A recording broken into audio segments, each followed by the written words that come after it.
हर किसी को प्रभावित कर सकते हैं। इन कारणों को जानकर हम अपने जीवन को बेहतर बनाने के लिए कदम उठा सकते हैं। आज मैं आपको यह कहानी बताने जा रहा हूं कि इंसान की ऐसी कौन सी गलतियां होती है जो इंसान को बर्बाद कर देती हैं।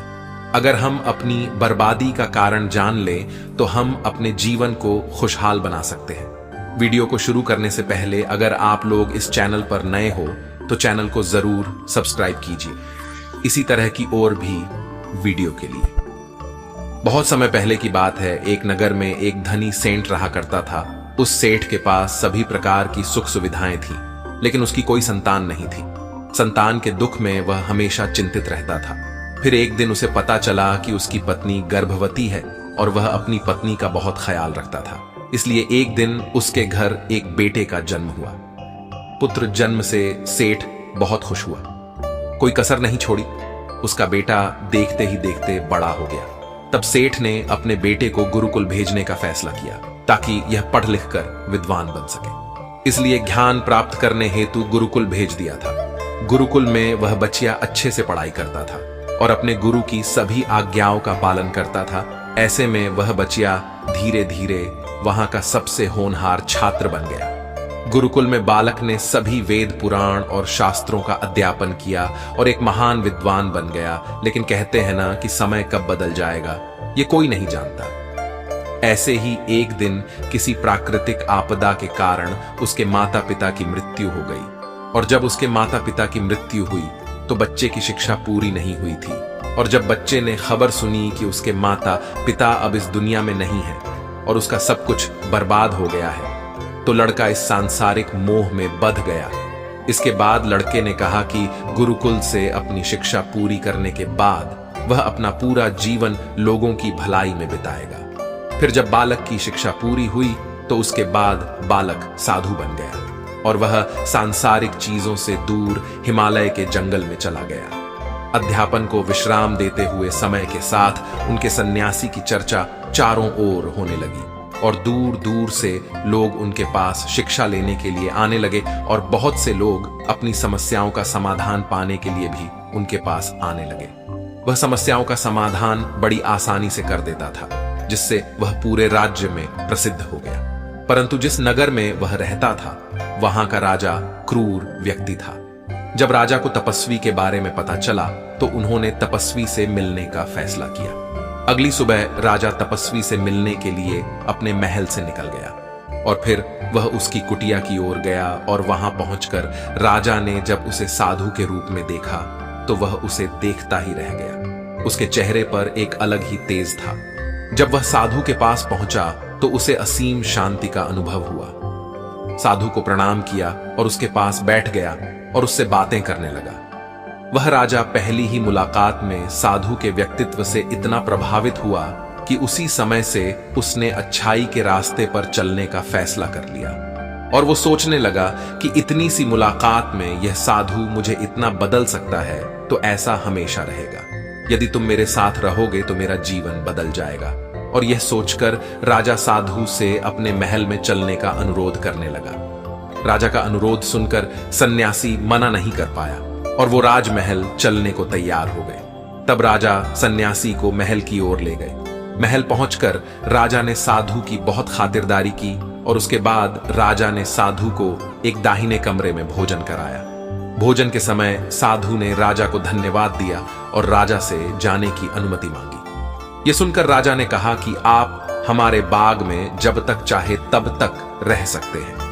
आपको यहाँ किसी भी प्रकार की असुविधा नहीं होगी और आप यहाँ रहेंगे तो हमारे लोगों को भी अच्छा लगेगा और हमें भी अच्छा लगेगा। यह सुनकर साधु ने राजा का प्रस्ताव स्वीकार कर लिया। राजा के आदेशानुसार सेवकों ने एक सुंदर कुटिया बनाई। उसके बाद साधु उसी कुटिया में रहने लगा। राजा ने उनकी बहुत सेवा की, लेकिन कई वर्षों के बाद राजा और रानी को किसी जरूरी काम से दूसरे राज्य में जाना पड़ा। लेकिन उन्होंने साधु की सेवा के लिए एक सेवादार नियुक्त कर दिया। लेकिन राजा के जाने के बाद वह सेवादार बीमार पड़ गया और अपने घर चला गया और कभी लौटकर वापस नहीं आया। तो तपस्वी को गुस्सा आ गया और उसने राजा को खूब खरी खोटी सुनाई और राजा से कहा कि जो जिम्मेदारी आप पूरी नहीं कर सकते वह जिम्मेदारी आप क्यों लेते हो। तब राजा ने तपस्वी से पूछा और कहा कि सन्यासी, क्या मुझसे कोई गलती हो गई है? तो इसके लिए मैं आपसे क्षमा मांगता हूं। कृपया मुझे क्षमा करें और आपका क्रोध शांत करें और बताएं कि क्या हुआ था। यह सुनकर साधु ने उससे कहा कि तुम्हारे जाने के बाद मुझे यहां किसी ने भोजन नहीं दिया और मुझे कई दिनों तक कष्ट सहना पड़ा। यहां आकर मैं भूखा रहा और किसी ने मुझसे मेरा हाल भी नहीं पूछा। यह सुनकर राजा ने तपस्वी से माफी मांगी और कहा कि आज के बाद ऐसी गलती नहीं होगी। फिर कुछ देर बाद मामला शांत हुआ, जब राजा और तपस्वी के बीच बातचीत चल रही थी। रानी भी छुप कर सुन रही थी यह सारी बातचीत। उसके बाद राजा ने उसे तपस्वी से शिकायत का मौका नहीं दिया और उसकी खूब सेवा की। लेकिन कुछ दिनों के बाद राजा को किसी जरूरी काम से अपने राज्य से बाहर जाना पड़ा। लेकिन इस बार राजा ने राज्य से बाहर जाने से पहले अपनी रानी से कहा कि जब तक मैं न आऊं तब तक तुम स्वयं ही उस तपस्वी की देखभाल करोगी। यह सुनकर रानी बोली, हाँ महाराज, आप अवश्य जाइए, मैं सन्यासी महाराज की अच्छी देखभाल करूंगी। बाद में रानी प्रतिदिन भोजन बनाकर सन्यासी महाराज के पास भेजती थी। लेकिन एक दिन रानी स्नान करने चली गई और साधु को भोजन देना भूल गई। भोजन क्यों नहीं आया? इसके बाद साधु ने सोचा कि वह स्वयं महल में जाकर देखेगा कि अब तक भोजन क्यों नहीं आया, और फिर वह महल में पहुंच गया। जब वह महल के अंदर पहुंचा तो वहां उसकी नजर रानी पर पड़ी। रानी के लंबे लंबे काले काले केस जो कि उसकी कमर पर लहरा रहे थे, उसकी कजरारी आंखें जो देखने मात्रा से ही घायल कर दे, उसकी हिरनी जैसी चाल। रानी के इतने सुंदर रूप को देखकर सन्यासी चकित हो गया और रानी की सुंदरता सन्यासी के मन में घर कर गई और वह वहां से बिना कुछ कहे ही अपनी कुटिया में लौट आया। सन्यासी रानी के रूप की सुंदरता को भुला न सका और वह खाना पीना छोड़कर अपनी कुटिया में पड़ा रहा। उसने कई दिनों तक कुछ भी नहीं खाया, जिस वजह से वह बहुत कमजोर हो गया। फिर कुछ समय बाद राजा वापस लौटे और जब उसे सन्यासी की हालत का पता चला तो वह सीधे सन्यासी के पास पहुंच गए और बोले कि हे भगवान, क्या बात है? आपको क्या हो गया और आप इतने कमजोर कैसे हो गए? किस गहरी सोच में डूबे हो? क्या मुझसे कोई गलती हो गई है? तब साधु ने कहा, नहीं राजन, आपने कोई गलती नहीं की है। यह सुनकर राजा बोले, तो फिर क्या बात है? आप मुझे बताएं, मैं आपकी समस्या का समाधान अवश्य करूंगा। यह सुनकर तपस्वी ने राजा से कहा कि आपकी रानी की अद्भुत सुंदरता को देखकर मैं उसकी सुंदरता पर मोहित हो गया हूं और अब मैं रानी के बिना नहीं रह सकता। यह सुनकर राजा हैरान हो गया और कुछ देर सोचने के बाद राजा ने उस सन्यासी से कहा, मैं आपको रानी दे दूंगा। यह सुनकर सन्यासी बहुत प्रसन्न हुआ। फिर राजा सन्यासी को लेकर महल चले गए और जब राजा और सन्यासी महल पहुंचे तो उस दिन रानी ने अपने सबसे सुंदर वस्त्र और आभूषण पहनने थे। फिर राजा रानी के पास गया। राजा ने रानी से कहा कि इस साधु की मदद करनी चाहिए, वह बहुत कमजोर स्थिति में जा चुका है और मैं नहीं चाहता कि एक बुद्धिमान व्यक्ति की हत्या का कलंक मेरे सिर पर लगे। राजा की यह बात सुनकर रानी ने राजा से पूछा कि आखिर इन सन्यासी के इस दुख का कारण क्या है? तो राजा ने रानी से कहा कि सन्यासी आपकी अद्भुत सुंदरता के दीवाने हो गए हैं। राजा की यह बात सुनकर रानी ने कहा कि राजन, आप चिंता मत करिए, अब आप सब कुछ मेरे ऊपर छोड़ दीजिए। मुझे पता है कि मुझे अब क्या करना है। आपके ऊपर ना तो सन्यासी की हत्या का पाप लगेगा और ना ही उससे मेरे पवित्र धर्म का नाश होगा। रानी की यह बात सुनकर राजा ने रानी को सन्यासी को सौंप दिया। उसके बाद सन्यासी रानी को लेकर कुटिया पर पहुंचे। जब रानी सन्यासी की कुटिया पर पहुंची, रानी ने सन्यासी से कहा कि हमें रहने के लिए घर चाहिए, हम इस झोपड़ी में नहीं रह सकते। यह सुनकर सन्यासी राजा के पास गया और राजा से जाकर बोला कि हे राजन, हमें रहने के लिए घर चाहिए। सन्यासी की बात सुनकर राजा ने उनके लिए घर का प्रबंध कर दिया।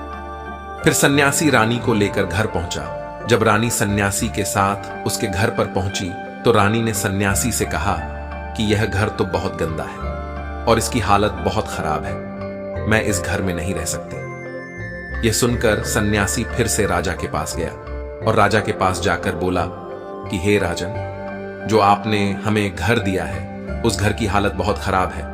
सन्यासी की बात सुनकर राजा ने उस घर की हालत ठीक करवा दी।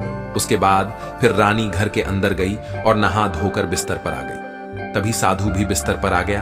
फिर उसके बाद रानी ने साधु से कहा कि आप जानते हैं कि आप कौन हैं और क्या बन गए हैं। आप एक महान साधु थे जिनके लिए राजा स्वयं सभी आवश्यक चीजें उपलब्ध कराते थे, जिनके पास दूर दूर से लोग ज्ञान प्राप्त करने आते थे, जो लोगों को सत्य का मार्ग दिखाते थे, जो लोगों की समस्याओं का समाधान करते थे, जिन्हें सभी लोग गुरु मानते थे, जिसे सब लोग भगवान मानकर पूजते थे। और आज आप वासना के कारण मेरे गुलाम हो गए हैं। रानी की यह बात सुनकर साधु को झटका लगा और उसे एहसास हुआ कि वह एक साधु है और यह सब क्या कर रहा है।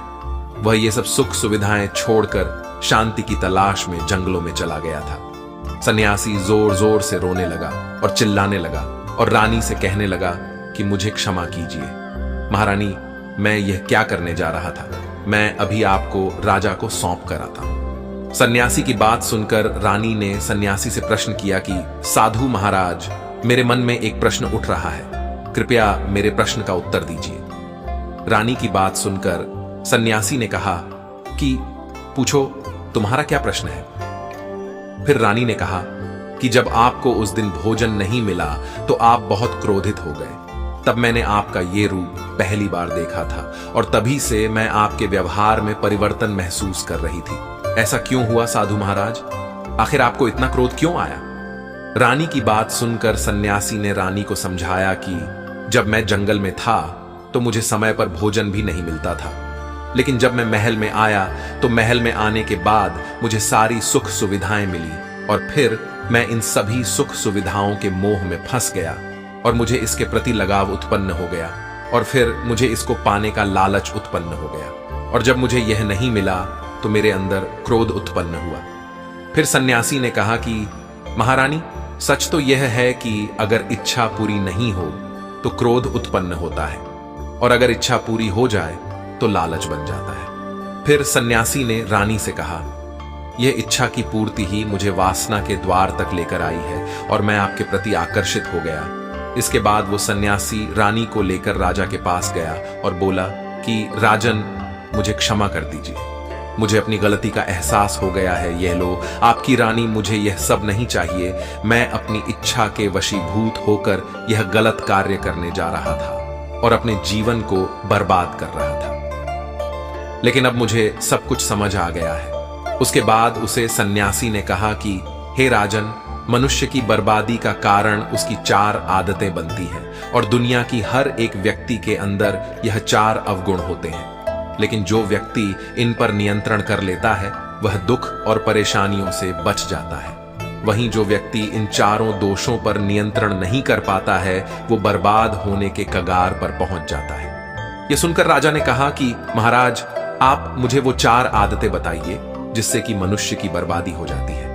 फिर सन्यासी ने राजा को मनुष्य को बर्बाद करने वाली आदतों के बारे में बताया कि हे राजन, मनुष्य को बर्बाद करने वाली पहली आदत है इच्छा, क्योंकि इच्छा ही दुनिया की हर एक व्यक्ति के अंदर सबसे पहला अवगुण होता है और जो व्यक्ति अपनी इच्छाओं को नियंत्रण में नहीं रख पाता है वह जीवन के किसी भी क्षेत्र में सफल नहीं हो पाता है, क्योंकि जैसे ही उसकी एक इच्छा पूरी होती है वह दूसरी की ओर बढ़ने लगता है और दूसरी पूरी होती है तो तीसरी इच्छा उसके मन में जागृत हो जाती है और फिर ऐसे करते करते इच्छाओं पर नियंत्रण ना होने के कारण इसी जाल में उलझा रहता है और दुखी रहता है। इसीलिए राजन, जब हम इच्छाओं पर नियंत्रण पा लेते हैं तो हम हमारे मन पर भी नियंत्रण पा लेते हैं और जब हमारा मन हमारे बस में होता है तो हमें सुख की प्राप्ति होती है। फिर जो हम चाहते हैं वही हमारे साथ होता है।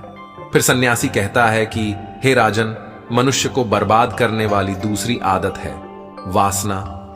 वासना का जन्म हमारे मन में उठने वाली इच्छाओं से होता है। जिस प्रकार इच्छा का कोई अंत नहीं होता और मनुष्य वासना के जाल में फंसता ही चला जाता है। वासना के वशीभूत होकर मनुष्यों को कुछ भी नजर नहीं आता है। आज तक जितनी भी लड़ाइयां हुई हैं उनका सबसे बड़ा कारण स्त्री को पाने की इच्छा ही रही है।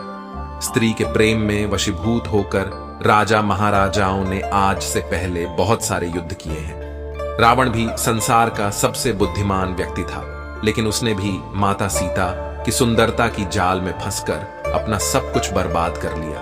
उसकी मृत्यु का कारण एक स्त्री ही बनी थी। कई राजा महाराजा तो युद्ध में इसलिए हार गए क्योंकि वो लोग स्त्रियों से रासलीला रचने में ही रह गए। ईश्वर ने तो स्त्री की उत्पत्ति इस संसार को बढ़ाने के लिए की है, लेकिन आजकल लोगों ने इसे अपनी वासना का शिकार बना लिया है, अपने मनोरंजन का साधन समझने लगे हैं। और जब उन्हें अपना यह मनोरंजन नहीं मिलता तो वो पागल हो जाते हैं और ना जाने क्या क्या कर बैठते हैं। इसीलिए हे राजन, जितना हो सके उतना वासना से दूर रहना चाहिए। फिर सन्यासी कहता है कि हे राजन, मनुष्यों को बर्बाद करने वाली तीसरी आदत है क्रोध, क्योंकि जब मनुष्य की वासना की पूर्ति नहीं होती है तो उसके अंदर क्रोध उत्पन्न हो जाता है, और जब व्यक्ति को क्रोध आता है तो उस खुद पर उसका नियंत्रण नहीं होता है, और फिर वो क्रोध में आकर कहीं गलत निर्णय ले लेता है। वो दूसरों को भला बुरा कह देता है, गालियां देता है, और जब उनका क्रोध शांत होता है तो उन्हें अपनी गलती का एहसास हो जाता है, लेकिन तब तक तो सब कुछ बर्बाद हो चुका होता है। क्रोध के कारण मनुष्य के कई बने बनाए काम भी बिगड़ जाते हैं। जब मनुष्य के भीतर क्रोध उत्पन्न होता है तो वो अंदर से बहुत कमजोर हो जाता है, और एक कमजोर मनुष्य कुछ भी नहीं कर सकता है, उसे कभी भी सफलता हासिल नहीं हो सकती। क्रोध हमारे भीतर तनाव को उत्पन्न करता है, और अगर एक बार हम तनाव में चले गए तो हमारा पूरा जीवन बर्बाद हो जाता है। फिर सन्यासी कहता है कि हे राजन, मनुष्य को बर्बाद करने वाली चौथी आदत है लालच। हे राजन, लालच का फल सदैव बुरा होता है। लालच में पड़कर हम बहुत से लोगों का बुरा कर देते हैं। हर मनुष्य के जीवन में कभी ना कभी ऐसे लालच अवश्य आते हैं जब वह लालच कर बैठता है, और अधिक पाने की लालसा में वह कुछ ऐसा कर बैठता है जिससे जो उसके पास था वह उसे भी गवा देता है। क्योंकि जैसे ही व्यक्ति की एक इच्छा पूरी होती है उसका लालच बढ़ जाता है, और उसके मन में और कई जन्म लेने लगती है। जो व्यक्ति लालच करता है वह कामयाबी से कोसों दूर रहता है, क्योंकि एक ना एक दिन लालच का दुश्मन सामने आता ही है। अगर हम समय रहते ही लालच को त्याग दें और उसकी जाल में ना फंसे तो हम एक सफल व्यक्ति अवश्य बन सकते हैं।